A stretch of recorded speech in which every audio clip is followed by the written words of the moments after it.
Abren la casa de Diogo J. y encuentran a su esposa Ruth inconsciente. El forense revela algo extraño sobre su desmayo. ¿Qué sucedió tras la tragedia que se llevó a Diogo J. y a su hermano entre las llamas? ¿Por qué días después, en medio de un silencio sepulcral, las autoridades decidieron abrir su casa? Esta historia comienza con una llamada inquietante. Eran ya varias las veces que los familiares de Ruth Cardoso, esposa de Diogo J., intentaban contactarla sin éxito. No respondía mensajes, llamadas, ni siquiera abría la puerta. La preocupación crecía con cada minuto, y el eco de la reciente tragedia hacía que el silencio pesara aún más.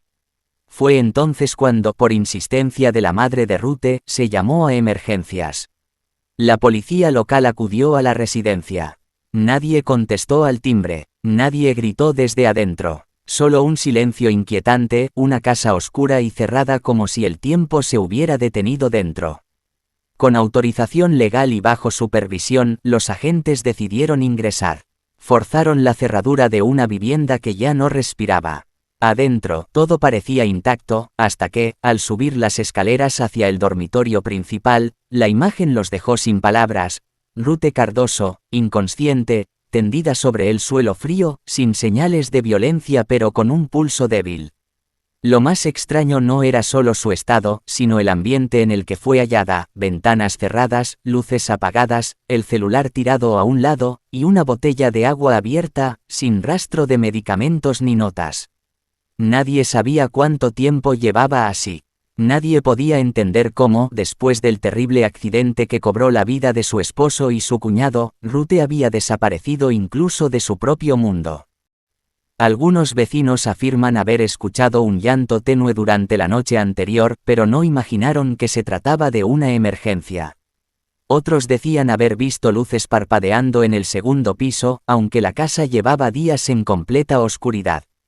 Los paramédicos la estabilizaron, pero lo que vino después fue aún más perturbador. El forense halló rastros de una sustancia inusual en su cuerpo, algo que no cuadraba del todo. No era un tranquilizante común, ni tampoco un veneno reconocido. Era algo diferente, algo que abrió nuevas preguntas en una historia que ya dolía demasiado. ¿Fue un accidente emocional, un colapso tras el duelo? ¿O alguien más estuvo involucrado? Las autoridades han mantenido parte de la información en reserva, pero lo que está claro es que la tragedia no terminó en aquella autopista donde el fuego consumió 2 vidas. Algo más se gestaba entre esas paredes silenciosas, y este vídeo lo contará todo. Prepárate para una historia que estremece, que duele y que deja un nudo en la garganta. Porque cuando se abrió la casa de Diogo J., no solo encontraron a su esposa inconsciente, también abrieron una puerta a lo desconocido. Al entrar, lo primero que notaron fue el silencio. Un silencio tan profundo que dolía. Así lo recuerda uno de los vecinos que acudió apenas escuchó las sirenas. La casa de la familia de Diogo siempre fue un lugar lleno de risas, niños y vida. Pero esa mañana, el ambiente lo envolvía todo con una sensación de hueco. La puerta principal estaba entreabierta. De ahí salió el primer susto. Al caminar sobre el umbral, encontraron a Ruth, la esposa de Diogo, desmayada en el suelo del pasillo. No había señales de gritos ni pelea. Solo ella, en el pasillo, con la cara pálida y los ojos semicerrados, rodeada por una luz que no lograba iluminar lo que estaba pasando. Un policía la alzó con delicadeza, la acostó en un sofá, llamó a una ambulancia. La examinaron y diagnosticaron pérdida de conciencia. No hay golpes visibles, no hay heridas, pero está inconsciente, dijo el paramédico. ¿Cómo fue encontrada?, preguntaron todos. Así, respondió, señalando con la barbilla. Tirada aquí. El vecino, confundido, apenas atinó a decir: ¿quién podría hacerle esto? Sucedió todo después de que supimos lo de Diogo y su hermano. La confusión invadía la mente de todos. Diogo y su hermano habían fallecido semanas atrás en un accidente trágico y calcinado. El dolor aún estaba fresco, y ahora, su esposa estaba inconsciente en su propia casa. La noticia corrió rápido entre familiares y amigos.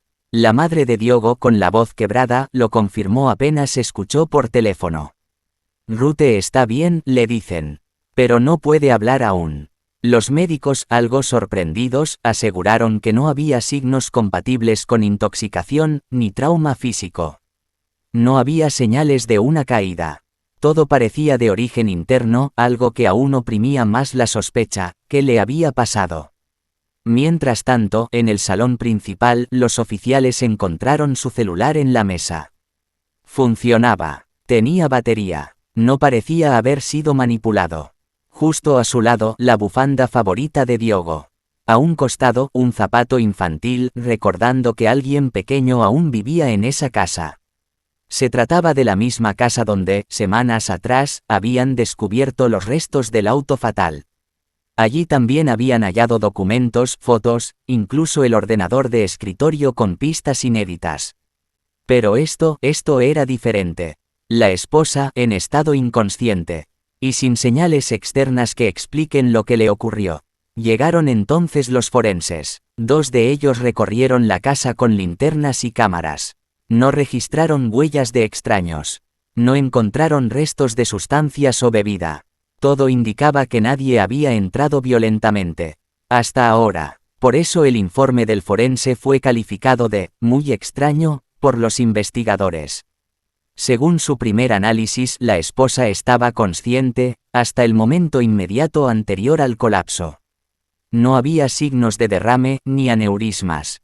Pero sí, detectaron en su sangre una ligera, mínima concentración de una sustancia desconocida, muy difícil de identificar.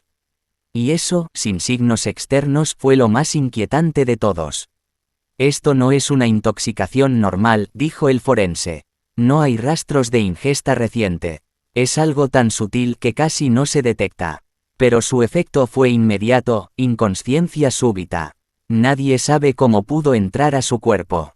Nadie hasta ahora quiere acusar a alguien.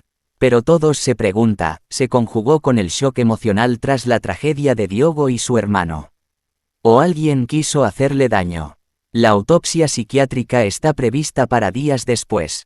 Mientras tanto, Ruth permanece en observación, en estado de reposo, con apoyo emocional y alerta constante. Su incertidumbre puede ser más peligrosa que esta sustancia rara. Los investigadores resaltan que no hubo signos de pelea, ni señales de alarma, ni gritos. Solo una mujer recostada en su pasillo como si se hubiera quedado dormida, como si alguien la hubiera vencido desde adentro. Al caer la noche, mientras la ambulancia se alejaba con su camilla, muchos vecinos se acercaron a la ventana para verla dentro, mientras ingresaban a la clínica. Nadie la acompañó en el traslado.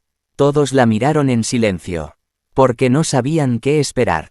Solo podían preguntarse lo mismo: ¿qué extraño le ocurrió a Ruth? ¿Por qué? Tenemos una pista real. Cuando las luces de la ambulancia comenzaron a alejarse, el vecindario entró en estado de shock. No había gritos, ni música fuerte, ni celebraciones. Solo sirenas lejanas que se mezclaban con un silencio abrumador.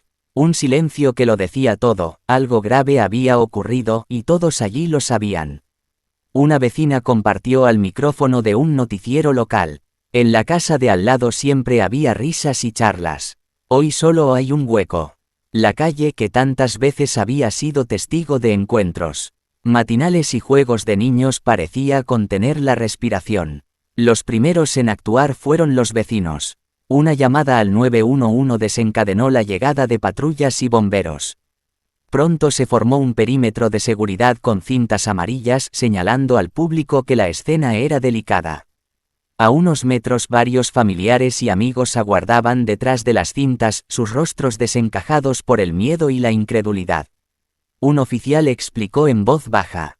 La señora, refiriéndose a Ruth, fue hallada inconsciente en el pasillo, sin señales visibles de agresión.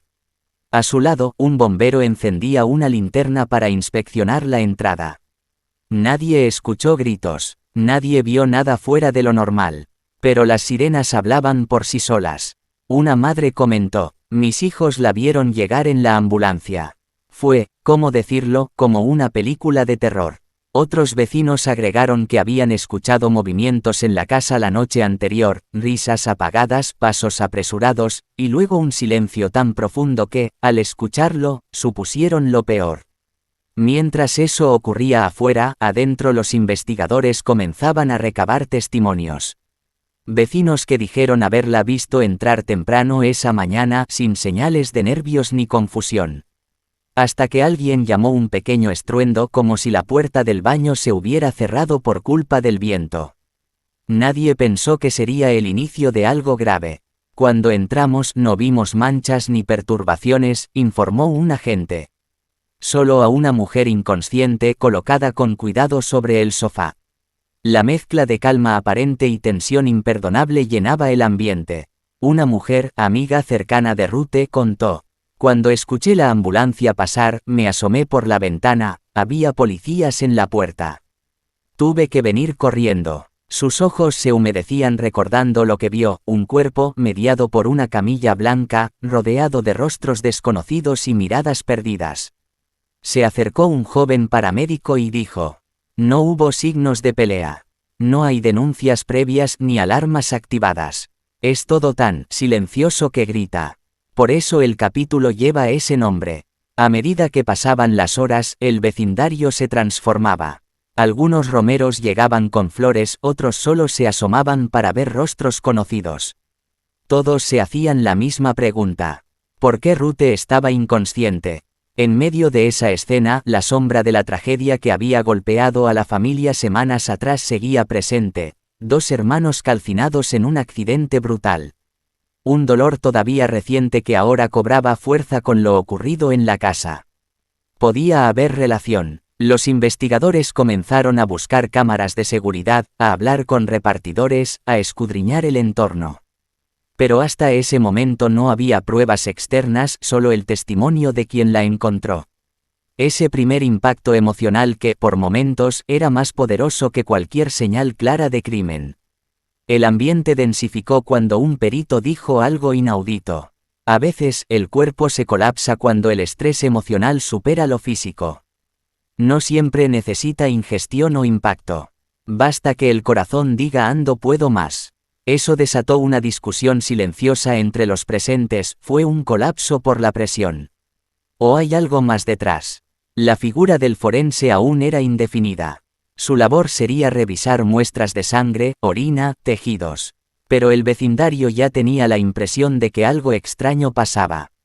Un vecino recalca: yo vi a esas luces llegar y fue como si el mundo se detuviera. Se escuchaba el motor apagarse, la puerta cerrarse. Y ella, en el suelo, inconsciente. Ese silencio fue lo más espeluznante. A media tarde, el personal médico permitió el acceso a uno de los investigadores para ver a Ruth dentro de la ambulancia. La vieron con los ojos entreabiertos, respirando lentamente, con aspecto de haber sido vencida. Una mujer fuerte convertida en figura frágil. Fue en ese instante cuando apareció un paramédico que hizo el comentario definitivo. A veces las heridas más fuertes no se ven. El dolor latente seguía ahí como un recordatorio, habían perdido a 2 miembros de esa familia no hacía mucho. Los hermanos que viajaban juntos y murieron calcinados. Y ahora la esposa, encontrada inconsciente, en silencio absoluto, rodeada de sirenas. Ese día quedará grabado en la memoria del barrio como la mañana en que el silencio gritó, con vecinos paralizados, sirenas resonando, y una pregunta que aún no encuentra respuesta.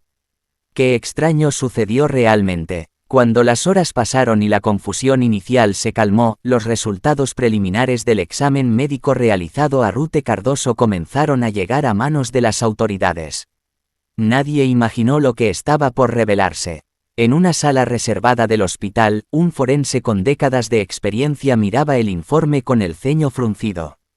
Algo no encajaba. Ruth había sido hallada inconsciente, sin signos de violencia física visibles. Ni hematomas, ni cortaduras, ni señales de intoxicación común. Sin embargo, su estado de salud no se correspondía con una simple crisis emocional. Fue entonces cuando el doctor a cargo de la evaluación toxicológica pidió reunirse con la policía. Hay una sustancia en su organismo, dijo el perito. No es algo habitual, ni tampoco se encuentra en fármacos comunes.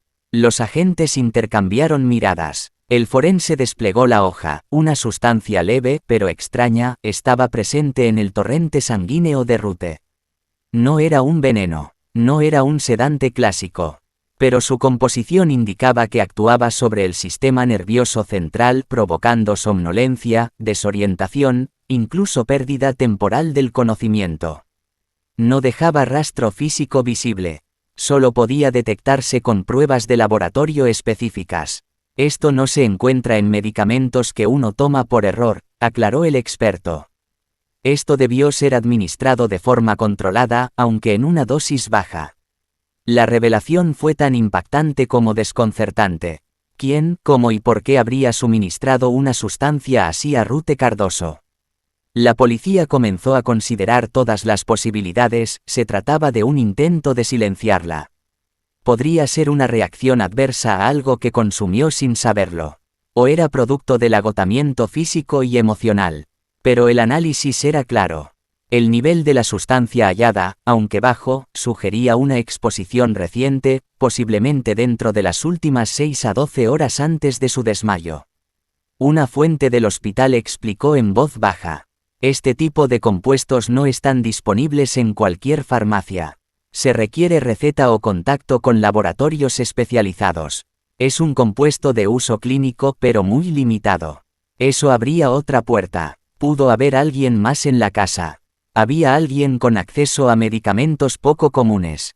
La noticia del hallazgo comenzó a filtrarse entre el equipo de investigación. Uno de los inspectores no pudo evitar decir: ella estaba bajo algo. No fue solo dolor emocional. Alguien, o algo, la dejó así. Los familiares fueron entrevistados uno por uno. Algunos mencionaron que Ruth había estado muy afectada, que apenas comía, que sufría de insomnio. Otros dijeron que días antes había consultado con un médico privado por ansiedad. Sin embargo, ninguno mencionó una medicación con ese tipo de componente. El expediente médico personal de Ruth tampoco mostraba recetas recientes con esa sustancia. La incógnita se agrandaba. Por otro lado, un síntoma registrado en la evaluación clínica despertó aún más suspicacias: una leve alteración del ritmo cardíaco, algo atípico en personas sanas como Ruth. No se trataba de un infarto ni de una arritmia grave, pero sí de un desequilibrio momentáneo que sugería una intervención externa. El doctor cerró el expediente y dijo: he visto muchas cosas en mi carrera. Pero esto tiene todos los elementos de un caso sin respuestas fáciles. Ese mismo día, los resultados fueron entregados a la unidad forense de la policía para una investigación más profunda. También se ordenó un análisis toxicológico secundario, esta vez más minucioso, para buscar restos en cabello, uñas y tejidos blandos. Querían saber si esta sustancia ya había estado presente días atrás o si se trataba de una dosis única, aislada. La pregunta ya estaba sobre la mesa: ¿fue Ruth víctima de un incidente médico, o de una manipulación externa? Las redes sociales comenzaron a especular. Algunos usuarios hablaban de depresión profunda. Otros mencionaban teorías sobre amenazas, mensajes ocultos y hasta conspiraciones. Sin embargo, el reporte oficial era prudente. Nadie había hecho acusaciones formales. No había pruebas contundentes. Pero si había una certeza: Ruth no se desmayó por casualidad. El silencio que reinaba desde aquel día en que fue hallada en su hogar, ahora comenzaba a llenarse de preguntas. Su familia permanecía en silencio. Los hijos eran protegidos del foco mediático. Y la imagen de Diogo J. y su hermano, fallecidos trágicamente semanas antes, volvía con fuerza al presente. Porque ahora no solo se lloraba su pérdida, sino que algo extraño comenzaba a tomar forma, como una sombra que no quiere irse. El capítulo cerraba con un comentario del perito forense que dejó helados a todos. La sustancia encontrada no está ahí por accidente. Esa mujer fue expuesta a algo, y nadie se ha hecho responsable. Todavía. Mientras los análisis clínicos seguían dejando más preguntas que respuestas, los agentes encargados del caso decidieron acceder a una de las piezas clave en cualquier investigación moderna: el celular de Ruth Cardoso. Aunque ella seguía en observación médica, su teléfono se encontraba intacto, colocado en una bandeja junto a sus pertenencias. Nadie lo había tocado desde que fue hallada inconsciente en su hogar. Los peritos especializados en tecnología móvil comenzaron la extracción de datos. Lo primero que notaron fue algo fuera de lo habitual, una serie de llamadas recientes a números que no estaban guardados en su agenda, muchas de ellas realizadas en la madrugada, horas antes de que Ruth fuera encontrada. Una de las llamadas más extensas, de casi 18 minutos, se había realizado a las 3:42 de la madrugada, justo cuando la mayoría de la ciudad dormía. El número, al ser rastreado, no pertenecía a ninguna persona identificada oficialmente ni figuraba en los contactos más frecuentes de Ruth. A pesar de ello, no era la primera vez que se marcaba, había registros de comunicación con ese número durante las semanas posteriores al fallecimiento de Diogo J. y su hermano. Además, el historial de mensajes de texto mostraba un patrón inquietante, mensajes eliminados en los últimos 3 días. Algunos habían sido borrados parcialmente, otros, completamente. Sin embargo, gracias a herramientas forenses, los especialistas pudieron recuperar parte del contenido. Uno de los mensajes decía simplemente: "No hables con nadie hasta que yo te diga". Otro, más desconcertante, enviado a las 2:17 de la madrugada, afirmaba: "¿Estás segura de lo que viste? Esto puede cambiarlo todo". El tono de los mensajes era tenso, críptico. No era claro quién los enviaba ni por qué, pero dejaban entrever que Ruth sabía algo más de lo que había compartido hasta ese momento. Por otro lado, también se encontró un audio guardado en su bandeja de entrada. Era de Diogo J. La fecha, 3 días antes del accidente. En el mensaje, Diogo hablaba con un tono tranquilo, aunque cansado. "Te amo, Ruth. Si algo pasa, quiero que sepas que tú y los niños son todo para mí. Estoy tratando de resolver esto, pero a veces siento que ya no tengo tiempo". Ese audio, breve pero cargado de emoción, fue reproducido por los investigadores varias veces. Las palabras finales dejaron una huella que no se podía ignorar. ¿Resolver qué? ¿A qué se refería Diogo con "ya no tengo tiempo"? A partir de estos hallazgos, la narrativa del caso dio un giro. Ya no solo se hablaba de una mujer afectada emocionalmente por la pérdida, sino de una cadena de comunicaciones, advertencias y silencios que empezaban a revelar que había algo más detrás del colapso de Ruth. El informe policial apuntó: los registros del celular sugieren que la señora Ruth Cardoso pudo haber estado en contacto con personas que, al momento, no han sido identificadas, y cuyas comunicaciones muestran un patrón inusual en los días previos a su hallazgo. Lo que parecía ser una tragedia cerrada, empezaba a abrir nuevas puertas. Y en el centro de todo, el celular guardaba las señales de un posible rompecabezas mayor. El hogar de Diogo J. y Ruth Cardoso ya había sido revisado varias veces por las autoridades. Las huellas dactilares, las cámaras de seguridad, el contenido del refrigerador, el cuarto de los niños, todo parecía en orden, sin señales de ingreso forzado ni desorden aparente. Pero fue en la 5ª inspección cuando uno de los forenses más veteranos notó algo extraño que los demás habían pasado por alto: una marca en la pared, muy tenue, justo detrás de la puerta del dormitorio principal. Era casi imperceptible, una línea fina como si algo hubiese sido arrastrado o presionado con fuerza. Al mover una repisa pequeña, notaron además un papel doblado cuidadosamente, escondido entre libros, apenas visible. No era una carta ni una nota extensa. Solo una palabra escrita con lápiz tembloroso: detente. En paralelo, el informe toxicológico que analizaba la sangre de Ruth confirmó que una sustancia calmante había sido ingerida en dosis no letales pero lo suficientemente potentes como para dejarla inconsciente. Lo inquietante era que no había frascos de medicación en toda la casa. Ninguna receta, ningún bote de pastillas, nada. Entonces, ¿cómo llegó esa sustancia a su cuerpo? Fue cuando uno de los oficiales de criminalística, cansado y frustrado, decidió sentarse en el piso del baño. Y fue ahí donde, por azar o destino, su mirada se fijó en una baldosa ligeramente desalineada. Al retirarla, encontraron una pequeña caja metálica sellada con cinta aislante negra. Dentro había un frasco sin etiquetas, un pañuelo con iniciales bordadas, DJ, y una memoria USB.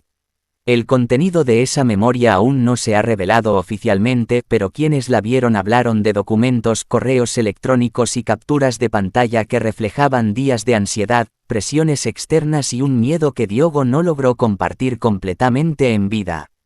Todo eso parecía indicar que había mucho más detrás de su accidente fatal. Las piezas empezaban a encajar con lo que decía el forense: lo que ocurrió esa noche no fue una simple desgracia.